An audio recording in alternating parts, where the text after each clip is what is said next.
नमस्कार, मी कल्पना तुमचे अगदी मनापासून स्वागत करते। चला, आज मी तुम्हाला खूप सोप्या पद्धतीमध्ये बाहीची कटिंग करून दाखवणार आहे। आता इथे ब्लाउज घेतलेला आहे।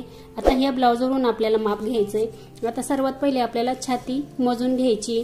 आता इथे बघा, ज्या बाजूला हुक लावलेला असतं त्या बाजूने आपल्याला टेप ह्या पद्धतीने पकडायचा आणि तिथे जिथे आपण फिटिंगची शिलाई घेतलेली असते तिथपर्यंत आपल्याला मोजून घ्यायचं।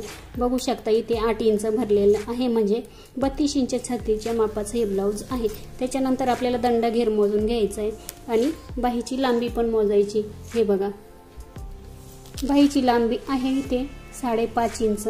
हे बघा, आणि दंडघेर आपल्याला मोजायचा आहे, तो पण किती भरलेला आहे, 5.5 इंच। चला, आता मी तुम्हाला पेपरवर याची कटिंग करून दाखवते। आता इथे बघा, पेपर घेतलेला आहे आणि हा डबल पेपर घेतलेला आहे, म्हणजे ही बंद बाजू आपल्या बाजूला आहे। सर्वात पहिले आपल्याला घडीचं माप टाकायचं। आपण बघा, छातीचं माप किती घेतलं तर 8 इंच, त्याच्यामध्ये आपल्याला अर्धा इंच प्लस करायचंय, म्हणजे आपली बाही कुठेही कमी पडत नाही। हे बघा, इथे हे 8 इंच झाल्यानंतर आपल्याला पुढे अर्धा इंच थोडंसं जास्त घ्यायचंय, म्हणजे आपली बाही अजिबात कमी पडत नाही। आपण 2 मार्किंग करून घेऊ। त्याच्यानंतर आपल्याला बाहीची उंची घ्यायची। आपण किती घेतली ती 5.5 इंच, त्याच्यामध्ये आपल्याला अर्धा इंच शिलाईसाठी लागतं, मग इथे 6 इंचाला मार्किंग करायची। इकडे पण मी 6 इंचाला मार्किंग करून घेते, म्हणजे आपली लाईन तिरकी वगैरे जात नाही त्याच्यासाठी, बाकी काही नाही। हे बघा, आता हे पॉइंट मी जोडून घेते, लाईन मारून घेते। आता आपल्याला कॅप हाईट घ्यायची। आता ही 5.5 इंचाची बाही आहे, त्याच्यामुळे आपण इथे कॅप हाईट घेणार आहोत 2.5 इंच, आणि तिथून आतमध्ये आपल्याला 2 इंच यायचं। हे बघा इथे, आणि ही लाईन मारून घ्यायची ह्या पद्धतीने। पहिले हा पेपर मी बाजूचा कटिंग करून घेते, म्हणजे तुमच्या लक्षात येईल। आता आपल्याला दंडघेर घ्यायचा इथे 5.5 इंच, त्याच्यामध्ये आपण 1.5 इंच किंवा 2 इंच प्लस करायचंय, पण मी इथे 2 इंच मार्जिन घेणार आहे, आणि ही लाईन इथे जोडायची आपल्याला।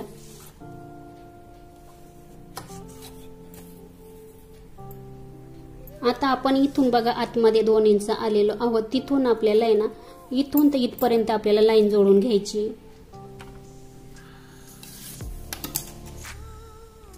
आता बघा, इथून 2 इंचापासून पुढे आपल्याला 1.5 इंचाला 3 मार्किंग करायचे आहे। आता 34 इंचापर्यंत आपल्याला 1.5 इंचाला मार्किंग करायची, आणि 34च्या पुढे माप असेल तर आपल्याला 2 इंचाला मार्किंग करायची। हे तिन्ही पॉइंट आपण इथे दिलेले आहे। आता आपल्याला बघा, इथून खाली अर्धा इंच घ्यायचंय, आणि इथून वर आपल्याला अर्धा इंच घ्यायचंय, आणि इथून पण वरती आपल्याला अर्धा इंच घ्यायचंय। या पद्धतीने आपण आता बाहीचा आकार घेऊ। बघा, इथे फिटिंग येते, इथून आपल्याला या पद्धतीने इथं जोडायचं आहे। हे बघा, हा पुढच्या मुंड्याचा आकार होतो।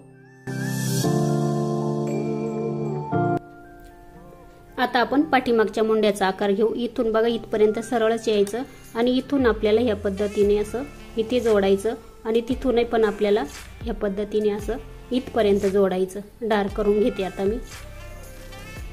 बाहीची मार्किंग झालेली, आपण आता कटिंग करून घेऊ। कटिंग करताना पहिल्यांदा आपल्याला काय करायचं, ही बाहेरचा आकार घेतलेला आहे ना पाठीमागच्या मुंड्याचा, तिथून आपल्याला इथपर्यंत कटिंग करायचंय।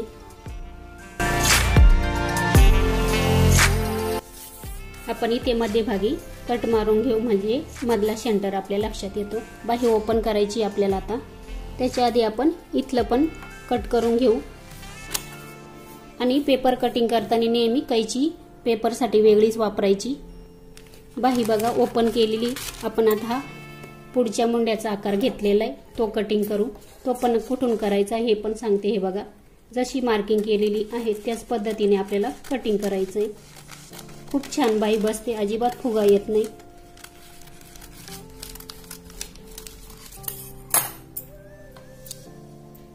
इथे बघा, 32 इंच छातीच्या मापाची आपली बाहीची कटिंग झालेली आहे। ह्या पद्धतीने तुम्ही बाहीची कटिंग करायची आहे। 32चा आपल्याला चौथा भाग घ्यायचा आहे, म्हणजे 8 इंच, आणि 8 इंचामध्ये आपल्याला अर्धा इंच प्लस करायचं आहे। बाहीची घडी टाकायची, अजिबात कुठेच बाही कमी पडत नाही। तुम्ही ह्या पद्धतीने बाही कटिंग करून बघा। चला, संपूर्ण व्हिडिओ पाहिल्याबद्दल तुमचे खरंच मनापासून खूप खूप खूप धन्यवाद।